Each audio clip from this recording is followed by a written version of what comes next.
pa pa pa ella, ella, pa pa pa ella,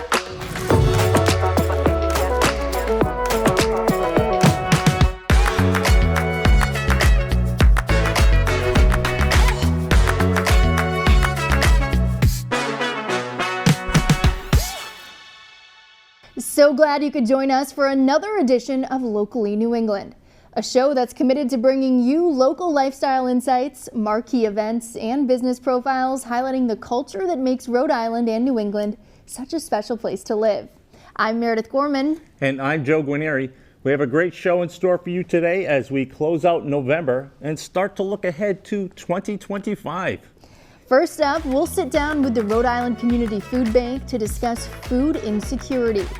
All next on Locally New England.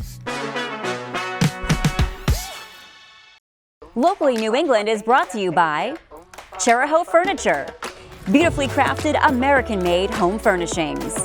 First Hyundai, North Attleboro. Save every day at First Hyundai. And Some Pump Geeks. We service all brands.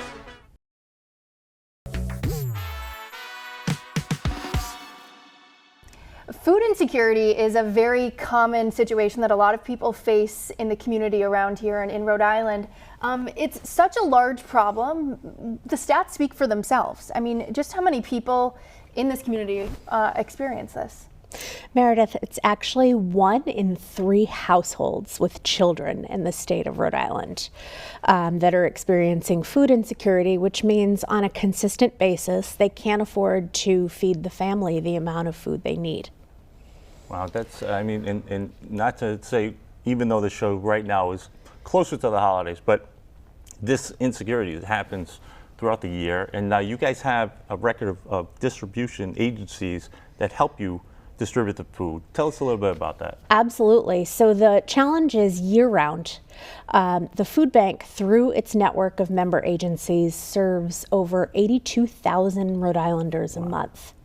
We have 147 agencies that are located across the state, and the food bank serves as the central distribution for those agencies. Okay. So we get the food to them, and they get the food in the hands of those who need it. It's such a common problem, and for anybody who's watching this and thinking, I am someone whose family is experiencing food insecurity, what is the easiest way for them to seek assistance in this way? Sure. So right on our website, there is a big link that says Find Food. And that page has a map of the entire state. You can enter in where you're located, and it shows the nearest food pantries, meal sites, and other distribution programs. Makes it nice and simple for the people. Yeah. It's nice and simple, and our agencies welcome everyone. Folks don't have to provide a lot of documentation or proof that they need help. They can go in and get help as soon as they need it. And speaking of help, now are there people who can come in to help if they want to get involved in this? Yeah, so the best way for folks to help us out at the food bank is with donations. Donations, very We good. actually purchase a lot of the food that we distribute. It helps us to, get a better price on the food. We buy from wholesalers and distributors at a low cost. It helps us get more, and it helps us acquire healthy, culturally relevant foods that people want to serve their families. Okay. So the best way to support our efforts is to make a donation. That's honestly, something that a lot of people don't think about, the cultural differences in how people eat and whatnot. But also, what do you think it is that's making food insecurity become ever increasingly common, more and more common? Yeah, right now? Honestly, it's the cost of everything right now. If you think of your last trip to the grocery store, it's leveling off a little bit at this point, but it's still, the prices are so high. And when you couple that with other costs of living, rent, heating, think of your last electric bill. It's like sort of mind-blowing. And then imagine you're making minimum wage.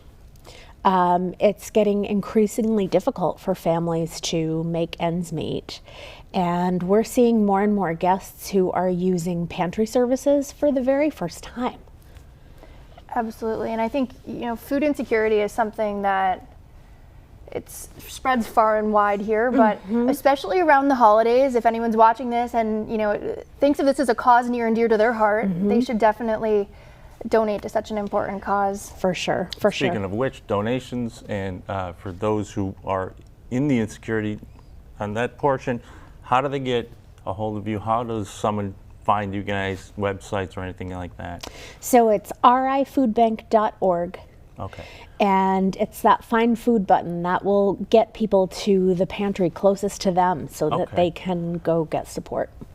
A super important topic, and around the holidays, people are thinking about ways that they can give back. So great timing to have you on the show, Kate. Thank you so much for joining us. Thank you for having me. There's something brewing in Providence. When we come back, we'll sit down with the Providence Bruins. Coming up next.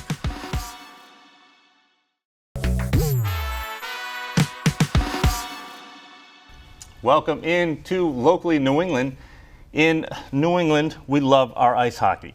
And today with us from the Providence Bruins, we have Chief Sales Officer Anthony Petrelli. Good to have you with us in the show. Tell us a little about what we got going on at the Providence Bruins. Yeah, so our season just got underway here. Playing downtown in Providence. It's really exciting. We got a bunch of new players that we haven't had in years past, and some old faces coming back. We had some guys go up to Boston this year, so it's always good to see those guys doing well up in Boston. Yeah. We're back for the 24-25 season. So. And with the start of the season comes some exciting new deals and things that you guys are offering to fans. Tell us about the Holiday Hat Trick. Love the name, by the way. Thank you. The Holiday Hat Trick is it's a staple of what we do. We've done it for years and years with New England Honda dealers. They've been a big partner of ours, and it all is benefiting the Tomorrow Fund here in Rhode Island. It's one of our biggest, I'd say, charity events that we do every year, and it's a 6-ticket package. It's 2 tickets to our Tomorrow Fund game on January 10th. It's a Friday night. And then it comes with 4 flex tickets that you can use at any game throughout the season after that. And it also comes with one of these hats that everyone can wear. These are pretty nice hats too. I gotta say. I mean, I told you when you first got here, and I got a little peek at this hat. I was like, the all black. It's very versatile, so fans can get a lot of wear out of these. Certainly. That cold weather. Yeah, and you and and I I have know. hair, We so know. It's already starting to get a little windy. We could use it. So these are awesome. You mentioned that fans will have a chance to choose which games they want to go to, and I know the P Bruins have a lot of different themed nights for games. Yep. What do you guys have this year? yeah, so we actually just had our first responders weekend this past weekend. With Rhode Island Energy and the Rhode Island Police Chief Association, we did a big touch a truck outside. We had some interactive exhibits from local departments and the Department of Corrections. It was a really, really fun time, and that was just kicking it off. We're going to have our Bruins Fight Cancer game coming up in December. My personal favorite, we're doing our military appreciation at the end of January. We have really, really cool jerseys this year that are themed on the Coast Guard. It's such a big Coast Guard area. It really, touches close to home with that. And then, the fan favorites. We have our Rhode Island Comic Con weekend, which we have some turtle-themed jerseys for everyone. Gotta see that. And then our teddy bear toss, which we're doing our 3rd annual. We raised close to $25,000 last year for Hasbro Children's Hospital and the Kobe Cave Foundation. And then it kind of culminates with our Star Wars weekend, which is just a good favorite for everyone. That sounds awesome.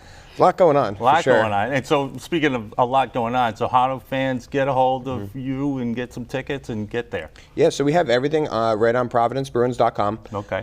We have all of our different ticket deals. The hat trick package, we're still selling flex tickets for this year.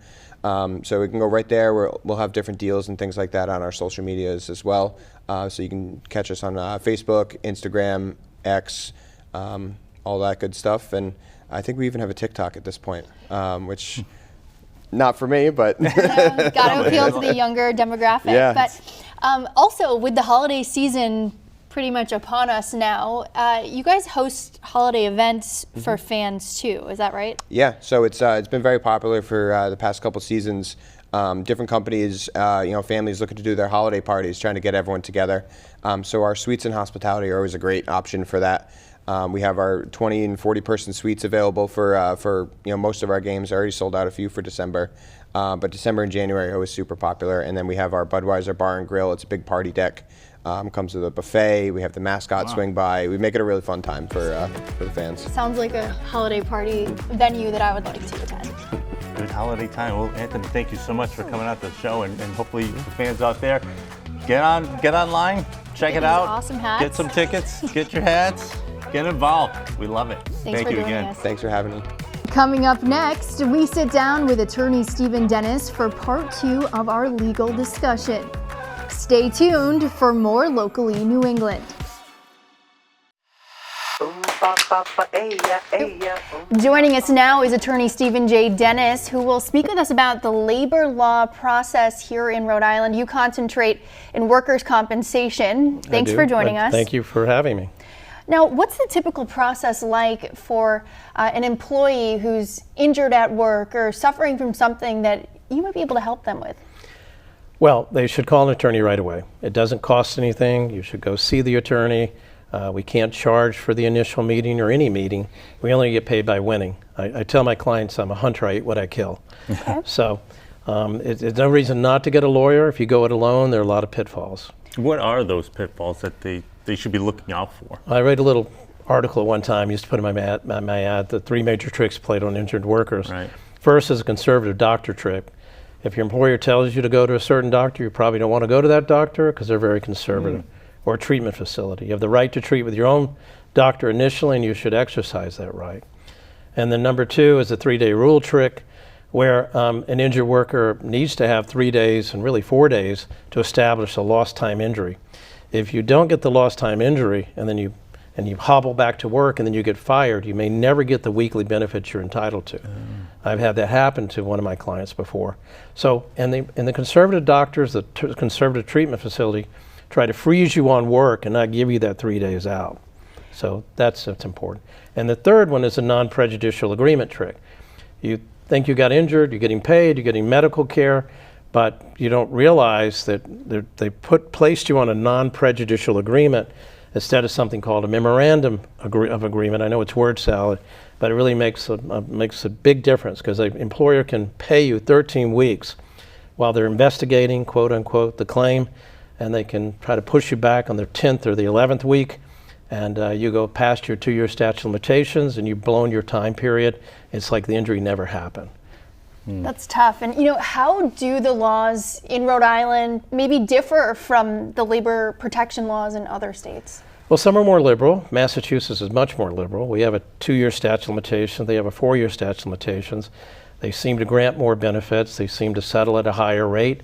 They're not as conservative. Our state has become much more conservative in the last 10 or 15 years. But if you go down south, we're looking great. If the state I'm from, Louisiana, it's not so great. Texas, Arizona, they're not such great states, and they don't really honor their workers the way they should. Now, have there been any changes, any recent changes, or any upcoming changes in the new year that we're always should... pushing? We're always pushing. I mean, we used to have a part of the statute, if you were out past 14 days, you could get the first 3 days back. Now, if you get hurt, you lose 3 days, okay? Yeah, this is a quick moving process, it seems like. And unfortunately, plenty of people have to deal with workers' compensation situations in their lifetime.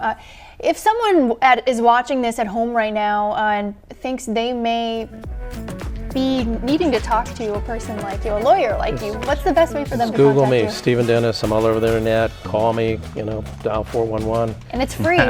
It's free. Come see me. Thank you so much. Okay. When we come back, we take our cameras to Riverhead Building Supply and Weathervane Cottages. All next on Locally New England.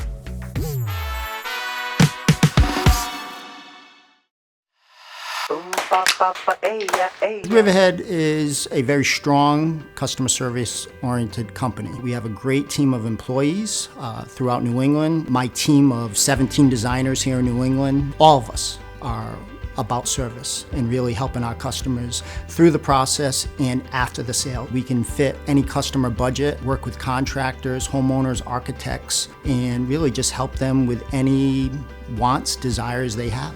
Here at Riverhead, we will go out to a customer's home and measure their job, meet with them, consult with them. But we always want them to come back to our beautiful showroom here in Westerly and all of them in New England. As an outside salesman, my job is to kind of be the boots on the ground for contractors or homeowner, general contractors alike. I go out on job sites quite often. It starts with really getting a set of plans and then walking people through from frame to finish, supplying the materials and making choices on what they may want to do with their project. And that starts with a set of blueprints, and then we make selections on siding, windows, doors, roofing, everything from the foundation up. We will go through the process of showing them all the different cabinet lines we offer, set a budget with them, and figure that part out, and then steer them in the right direction. At the end of it all, we have a whole package for them that they can look at, review with us, and if need be, we go back out to the home to confirm those measurements and either work with their contractor, installer, or the homeowner themselves through the whole process. When we're talking about how we assist people to build smarter, build better, that really does come down to selections that they might make, whether that's innovations in the trim that they might be using on their home or the newest additions in millwork for bifolds from different millwork brands, siding selections or what may be trending in roofing and or interior finishes. We're always looking to make sure that people are aware of what is new, what's available, and what makes sense for their project. Riverhead is truly frame to finish. We here in the cabinet world and the countertop world are truly the finish. We are usually the last man standing in that home, whether it's a new construction or a remodel. So we are the final finishing touches that really make the house what it is, that true home. My favorite part of the day is interacting with all of our customers. I have customers that have been coming in here for 30 years. Sometimes they were in 3 times a day. You really build a nice rapport with these people, and I look forward to helping them with their projects. And new homeowners that come in for the first time who are amazed at how beautiful the showroom is and all the materials that we have. The best part of my day is always being out in the field on the job sites with contractors and homeowners alike. Just being a part of somebody's project. I mean, this is someone building, it is going to be their home. They're going to raise a family there. And I take great pride in the opportunity to be a part of that. We call ourselves a glamping site, and the benefit of that is you're not a traditional hotel. You have opportunities here that you're not going to find at a hotel or a motel or a traditional Airbnb. When you go to a hotel, you're stuck in a big building, you have a room, you can all get together in the lounge or you can get together in the lobby. Here at Weathervane Cottages, you have opportunities to do anything you want. Every single cottage and tent site has its own fire pit. So you can sit there and you can have a fire on your own and enjoy that with your best friend, your spouse, your kids, whatever you want to do. We have a recreation area where we have a gazebo that you can sit 10 people, 12 people, 20 people. We have large scale fire pits where you can get a group and all gather around the fire pit. We have all sorts of yard games here. The sunsets here are fantastic, so you can sit and all have a cocktail and watch the sun come down. There's areas for everybody. So if you have, once again, a small group, just 2 people, there's getaways and there's special areas for you. Or if you have 30 people and you want to have a large function, we have plenty of room and we have all the amenities to go with it. We have the tables, the chairs, everything to set you up to have the best event you possibly could. We have a 2-bedroom bungalow. We have 8 cottages. We have 4 glamping tent sites that encompass the property. So you're able to come here for just a couple and have a cozy stay for the weekend and, a special little getaway and have a fire pit and have something very romantic. Or you can have up to 40 people staying in the property. You can rent the house, all the cottages together, all the tents together. You can do family reunions here. You can have wedding parties stay here. When you come into our cottages, that we call them, you have everything that you need. Beautiful little bathrooms, a great setup. The one thing that I really had a big impact on was the design for the buildings themselves. For me, it was the experience of the guest. I wanted to make sure we had a coffee maker and there's a blow dryer and a steamer and a full-length mirror, refrigerator. Like the things that when you do go on vacation, if it's just even overnight or a few nights, you want to make sure you're comfortable. You don't want to have to leave in the morning to go make a coffee or go buy a coffee somewhere. You can just make it right in your room. Also, there's a microwave. If you go out to dinner and you have leftovers, you can just heat it up the next day. So there were some things to me that were important. Air conditioning, a TV. I mean, that's really what I, as a traveler, I'm always looking for. So after 30 years in construction, I've had the luxury of seeing some really beautiful homes. I've worked with some great designers over the years, and I've been able to adopt a few looks that I've sort of considered my signature look. A lot of them have been incorporated here. We use the nickel gap boarding in the bathrooms and in the makeup area. In each unit, we offer a queen size bed. We have a makeup station with a vanity outside of the bathroom. So in the bathroom, you have a shower and a toilet, which will give you complete privacy. If someone wants to get ready outside, it makes it convenient. If you had a group or even just 2 people, you have your own personal fire pit. So you can just sit in the Adirondack chairs, have your own fire, make s'mores, whatever you want to do, and it's your own space. And you don't get that in a hotel. Another thing with the glamping, we thought, boy, somebody wants to come with and they have a couple teenage kids. They don't all want to stay in the same room, but rather than have 2 cottages, they could have a cottage in one of the glamping tents. Imagine you have the grandparents staying in the bungalow, and then you have some of the next generation staying in the cottages, and then you have the kids all staying in the tents. How much fun can you have? Imagine what you can create here. And everybody's playing games, and we have everything set up for you. There's bars and tables and chairs, and we've got an incredible swing and gazebo area that you can stay in. So whether it's raining or whether the sun is shining brightly, there's always something for you to do here. Newport and Bristol are right down the street, so you can go to any event that you're having there. I believe downtown Newport is about 10 miles from here.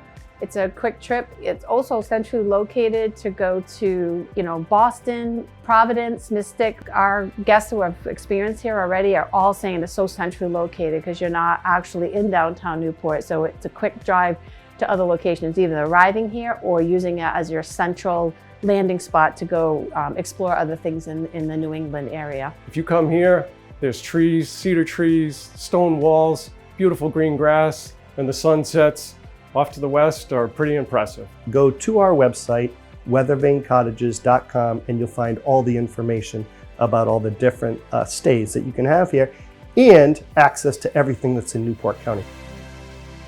Well, that will do it for this episode of Locally New England. We hope you had a great time. We look forward to seeing you next time on Locally New England.